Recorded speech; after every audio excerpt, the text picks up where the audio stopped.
Okay, let's just get right into it. Welcome to today's Explainer, where we're going to unpack one of the absolute most frustrating paradoxes of human behavior.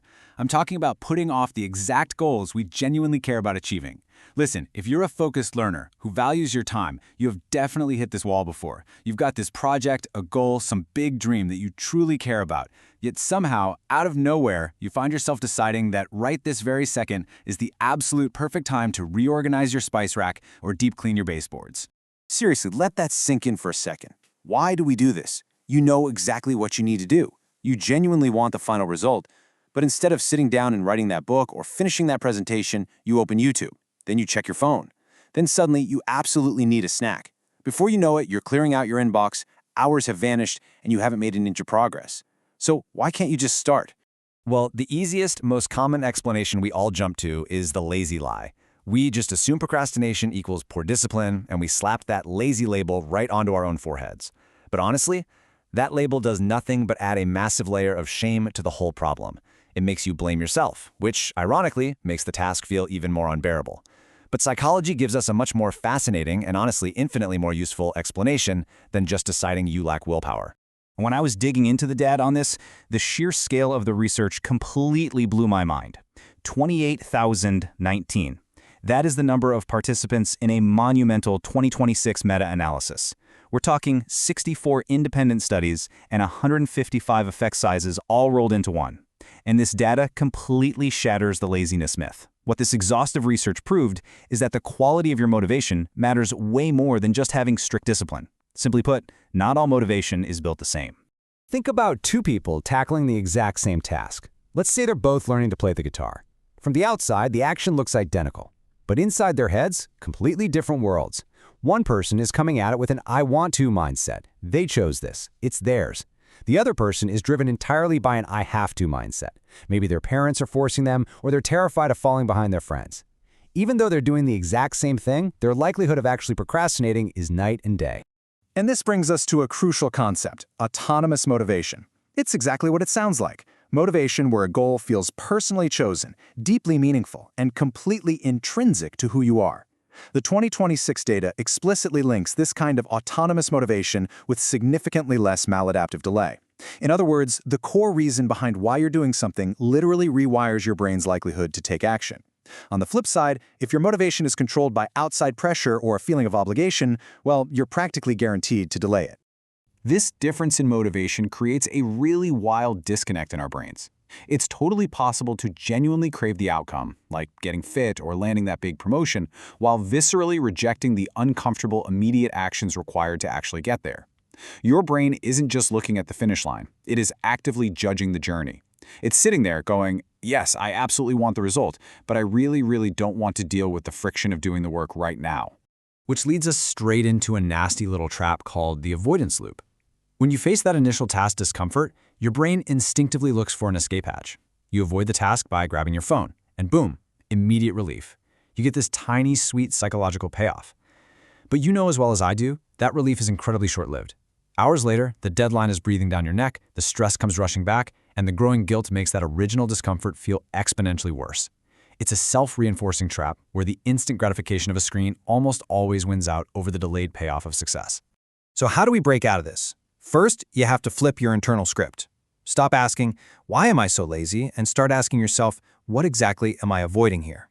Seriously, when you're sitting in front of a blank document and your mind is just begging for a distraction, what is the core feeling you're running away from? Is it the fear that your work won't be good enough? Are you just dreading the mind-numbing boredom of a massive spreadsheet? Or are you crushing under the weight of someone else's expectations?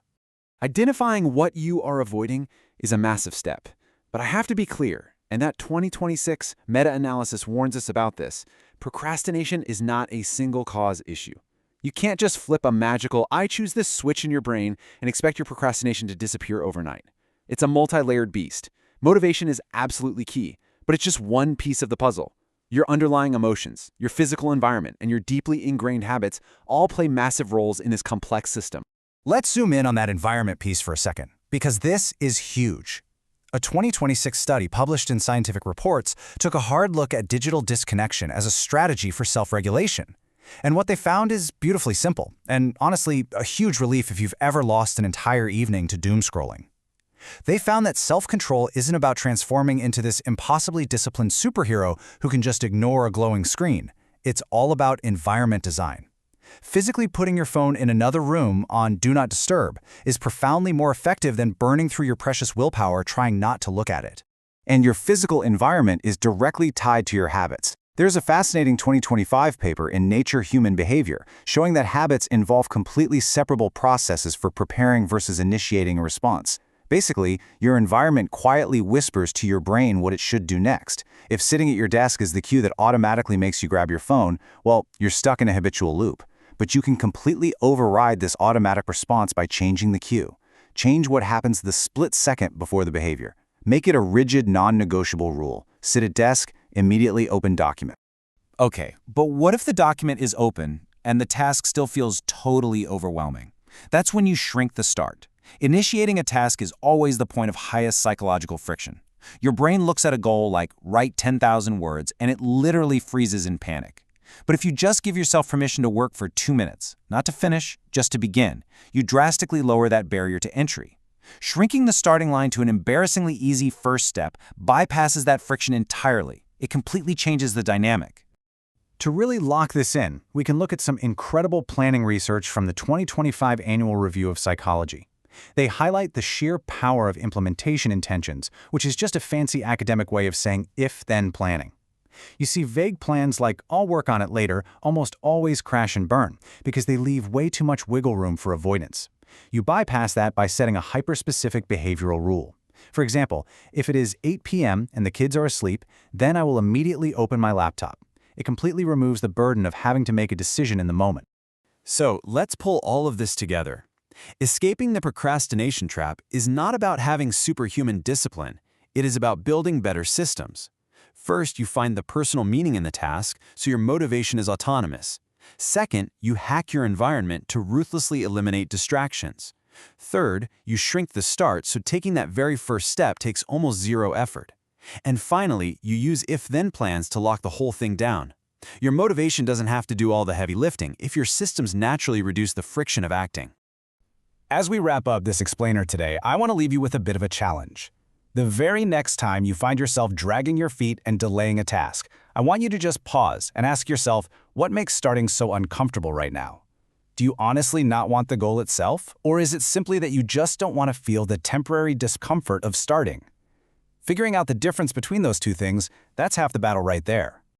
And that leads perfectly to our final most empowering question. How can you make starting easier? The goal of everything we've talked about today isn't to magically turn you into a robot who never ever procrastinates again. It's to help you stop relying on brute force willpower. Redesign your approach, tweak your environment, and build habits so that simply starting the work becomes easier than the anxiety of avoiding it. Remember, you don't always need more motivation. Sometimes you just need a little less friction.